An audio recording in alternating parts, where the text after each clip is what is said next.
You can do everything right at your job for years and still be the first one they let go.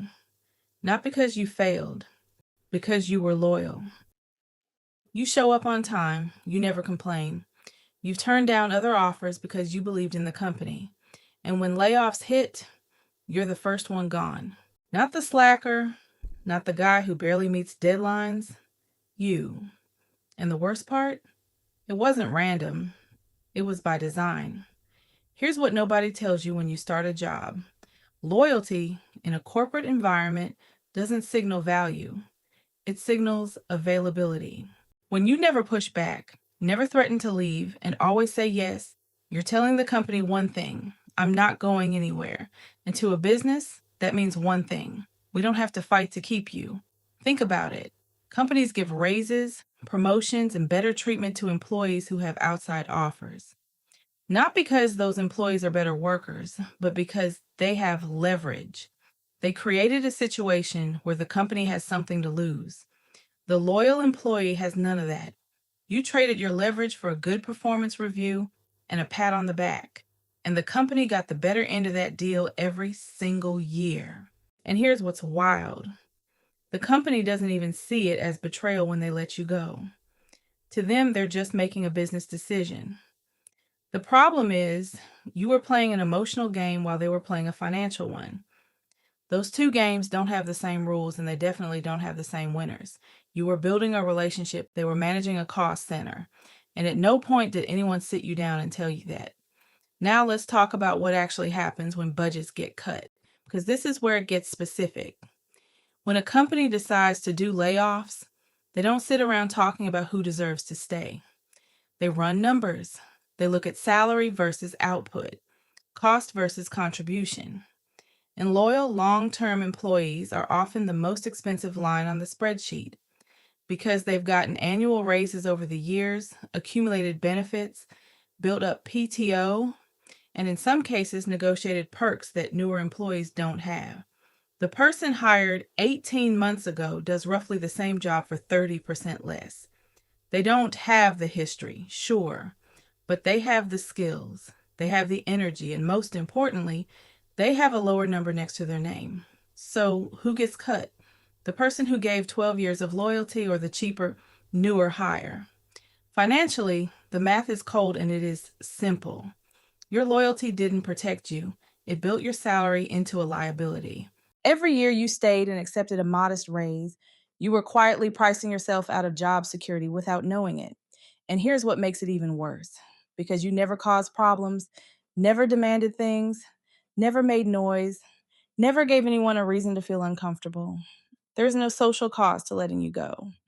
You were easy to keep, which made you easy to lose. The employee who complained, who pushed back, who made HR nervous, cutting them comes with risk.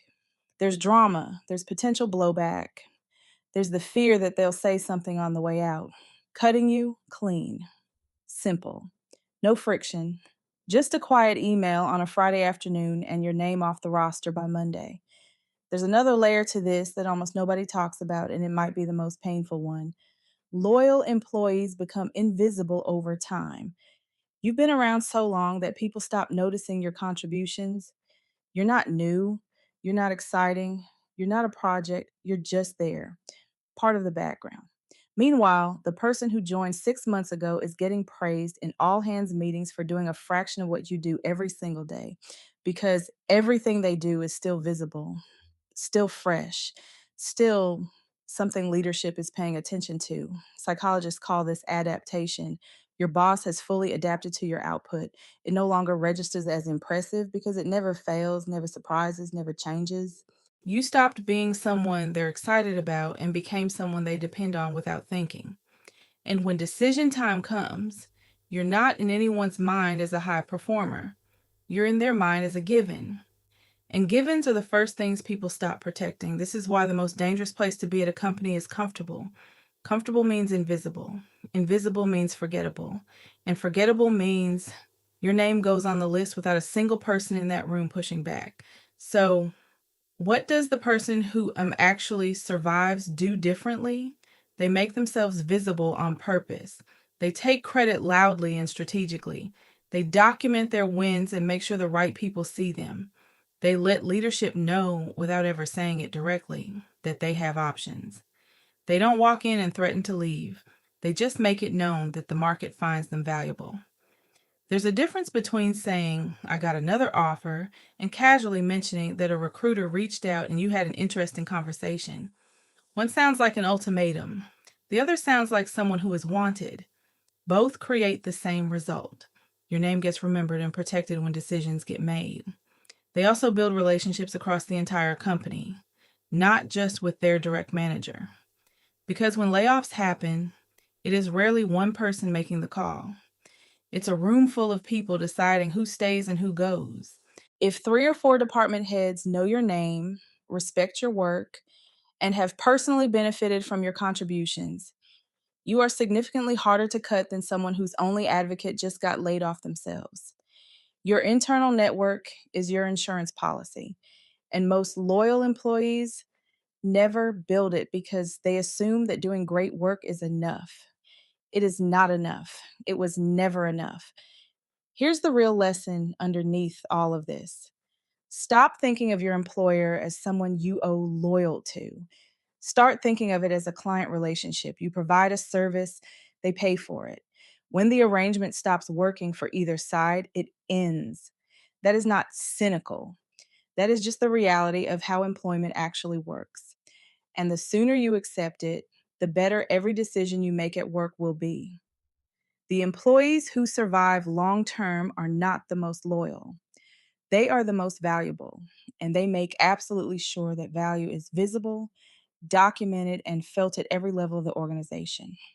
They treat every year like a quiet negotiation, every project like a portfolio piece, every relationship in that building like a future reference, a future ally, or a future door. Loyalty without leverage is just free goodwill you're handing to a corporation that will cut you the moment the spreadsheet tells it to. The company is not evil for doing it. They are just doing what companies do. The mistake is expecting them to do anything different and then being blindsided when they don't. If this video hit close to home, it's because most people learn this lesson after the layoff, not before. They learn it sitting at home, updating a resume they haven't touched in a decade, wondering what they did wrong. You didn't do anything wrong. You just played by rules that were never designed to protect you.